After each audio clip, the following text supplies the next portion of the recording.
সন্তানকে বুকে দুধ খাওয়া নিয়ে এমন এক ঘটনা শেয়ার করলেন বলিউডের জনপ্রিয় অভিনেত্রী আলিয়া ভাট, যা শুনে পুরো সোশ্যাল মিডিয়ার মানুষ অবাক হয়ে গেছে। সন্তান জন্মের পর শরীরের পরিবর্তন ঘটবে, এটা তো সাধারণ কথা।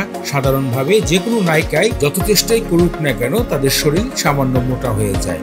অনেক ক্ষেত্রে তাদের আগের শরীরের সাথে পরবর্তী সন্তান হওয়ার পরে কোনো মিলই খুঁজে পাওয়া যায় না। আলিয়া ভাটের ঘটনা কিন্তু ব্যতিক্রম। আপনারা খেয়াল করবেন, তার সন্তান রাহা জন্মের পরে কিছুটা মোটা হয়েছিলেন আলিয়া ভাট, তবে কয়েকদিনের মধ্যেই তিনি আবার আগের মতন সেক্সি হট লুকে ফিরা শুরু করেন। তখন কিন্তু গণমাধ্যমে কথা উঠে আলিয়া ভাট নিশ্চয়ই কোনো মেডিসিন ইউজ করছে, যার ফলে তার শরীরকে তিনি সবসময় ফিট রাখছেন।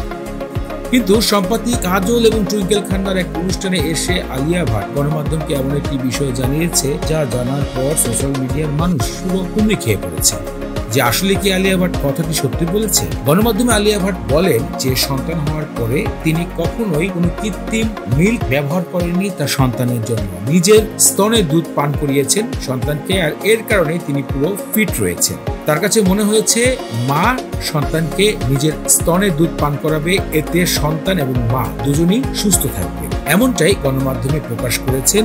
এবং এই কারণেই নাকি তার শরীরে অতিরিক্ত কোনো মেদ জমতে পারেনি। এছাড়া তিনি নিয়ম মতন খাওয়া দাওয়া করেছেন। আরো জানিয়েছেন ব্যায়াম যোগার মধ্যে সবসময় নিজের শরীরকে সুস্থ রাখার চেষ্টা করেন।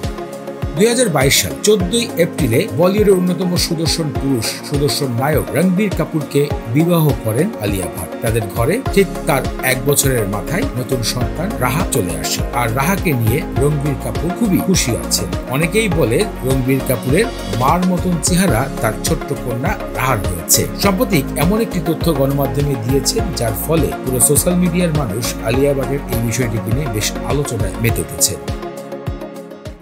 মিডিয়া জগতের এমন ইন্টারেস্টিং বিষয় জানার জন্য আমাদের এন্টারটেনমেন্ট আপডেটকে সাবস্ক্রাইব করুন এবং ভিডিওটি ভালো লাগলে শেয়ার করুন আপনার ফ্রেন্ডসের কাছে।